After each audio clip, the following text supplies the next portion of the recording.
అలాగంటే ఇంకా నిన్ను పొజిషన్లో తీసుకెళ్ళిపోయారు అనమాట. నిన్ను ఒక ఉన్నత స్థాయిలో తీసుకెళ్ళారు.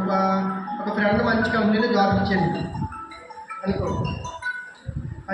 ఒక ఫ్రెండ్ నీకు కంపెనీలో జాబ్ ఇచ్చాడు. ఆ ఫ్రెండ్ అన్నాడు, ఈ జాబ్ ఇచ్చాడు నా జీవితం నెలకి 50,000 శాలరీ అని చెప్పాడు అనుకో.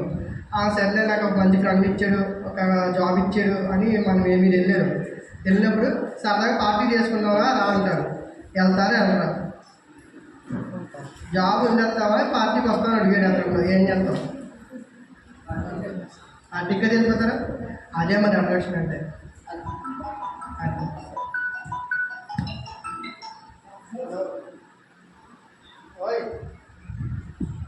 చెప్పాలి ఫ్రెండ్స్ ఇచ్చారు దేవుడు మీకు. మంచి ఫ్రెండ్స్ అనమాట. లైఫ్ సెటిల్ చేస్తాడు మీకు. ఆ లైఫ్ సెటిల్ చేసేటప్పుడు నెలకి 50,000 శాలరీలో రారా అంటారు. వెళ్ళిపోతాను దేవా నాకు ఇచ్చామని చెప్పి వెళ్ళిపోయి ఒక ఫ్రెండ్తో వెళ్ళిపోయారు.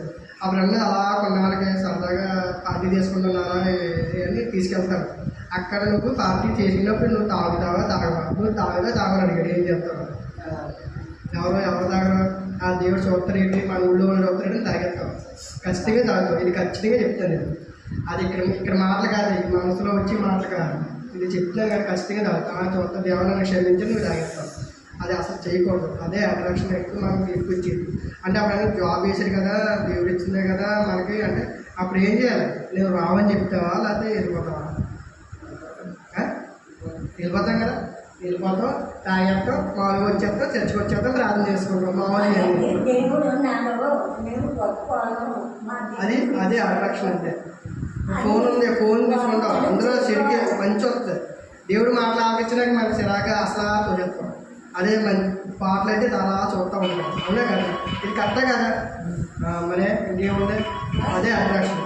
చెడు తీరం మన చెడు ఎక్కువ ఉంటాం, మంచి తీరం. నీకు నిద్ర రావట్లేదని చెప్పి మనం సెలవు తీసుకున్నాం, ప్రార్థన చేసుకుంటే నేను వచ్చేది. మరి నువ్వు వెంటనే నిద్ర రావట్లేదు అనుకో, ఈరోజు పడుకుని నిద్ర రావట్లేదు, ప్రార్థన చేసి ఖచ్చితంగా నిద్ర వస్తుంది. నువ్వు వాక్యం అలా చూసిపోతే నిద్ర వచ్చేస్తావు. అదే మన పాటలు చూసిపోతే, సినిమా చూసిపోతే నిద్ర రానే రాదు. ఇది ఒక కరెక్ట్ పాయింట్. అట్రాక్షన్ అంటే ఇంకా అలాగే ఉంటుంది. యవనస్తులోనే మనం జాగ్రత్తగా ఉండాలి. పలానా ఎవరి ఎక్కడున్నవారా అని అడిగితే పలానోడి దగ్గర ఉన్నాను, నేను పలానా అన్నయ్య దగ్గర ఉన్నాను అంటే అవసరం కదా, పలానా అన్నయ్య మంచోడు కదా, మనోడు కూడా మంచోడితో తిరిగాడని అభిప్రాయం మీలో ఉండాలి. ఇప్పుడు ఎక్కడున్నా కానీ ఇప్పుడు నేను ఉన్న నిద్రలో నేను బాగా సినిమాలకు వెళ్తే శరీరానికి వేస్తాను మానేసి అనుకుంటాను.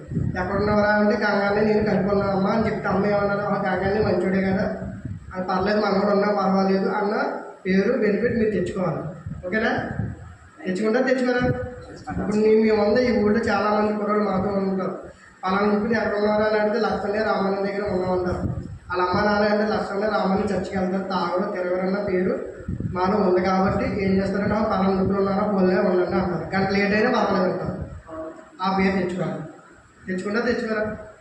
అది మొబైల్ ఉంది, ఇలాంటి ఫోన్ బోర్డు కొనుక్కోవచ్చు. ముందు జీవితంలో స్థిరపడాలి. ఇప్పుడు చదువుకున్న చదువు కంటిన్యూ చేస్తారు కదా. ఇక్కడ చదువు ఒకటే ఒక పేద విద్యార్థినైనా ఒక పేద కుటుంబం వాళ్ళని టాప్ పొజిషన్లో తీసుకొచ్చింది. నువ్వు అర్థంగా సంపాదించేద్దామంటే సంపాదించడం. ముందు చదువు ఇంపార్టెంట్ అంటుంది. ఇన్ని ఫోన్లు కొనుక్కోవచ్చు. దేవుడు మంచి పార్ట్నర్ అంటే ఏంటి? వైఫ్లో భర్తను ఇస్తాడు. ఆ అందులో మనం ఉండాలి. అంతేగాని మన ఎవరిలో ఉన్న బోర్డు అట్రాక్షన్ కానీ అప్పుకుంటారు మన కళ్ళల్లో. అయ్యో పెట్టుకోకూడదు. దేవుడు అడగాలి ఖచ్చితంగా. మంచి పార్ట్నర్ ఏమి నాకు దేవా, మంచి పొజిషన్ ఇచ్చాం, మంచి పార్ట్నర్ దేవుడు ఇస్తాడు. ఈ ఫోన్ కొనుక్కోవచ్చు నువ్వు మంచి పొజిషన్లో ఉన్నప్పుడు. మంచిగా నువ్వు వాడుకోవాలి. ఓకేనా? అంతేగాని అట్రాక్షన్ వాడకూడదు. చర్చిలో బోర్డు మంది యవనస్తులు వస్తారు. యవనస్తుల్లో ఒకరు యవనస్తులు బాగుంటారు, ఎందుకు బాగోకుండా ఉండరు. వాళ్ళు చూసి అట్రాక్షన్ అవ్వకూడదు. దేవుడు సైతం పెడుతుంది మన మనసు అలా కనిపించేలాగా. అంతేగాని వాళ్ళతో ఎక్కువ మంచిగా ఉంటారు. అర్థమైందా? నీకు మంచి పార్ట్నర్ దేవుడు ఇస్తాడు. ఆ పార్ట్నర్ని మన దైవంగా మనం ప్రేర్ చేసుకుని మనం మంచి లైఫ్ ముందుకెళ్ళగలం. ఓకేనా? Thank you.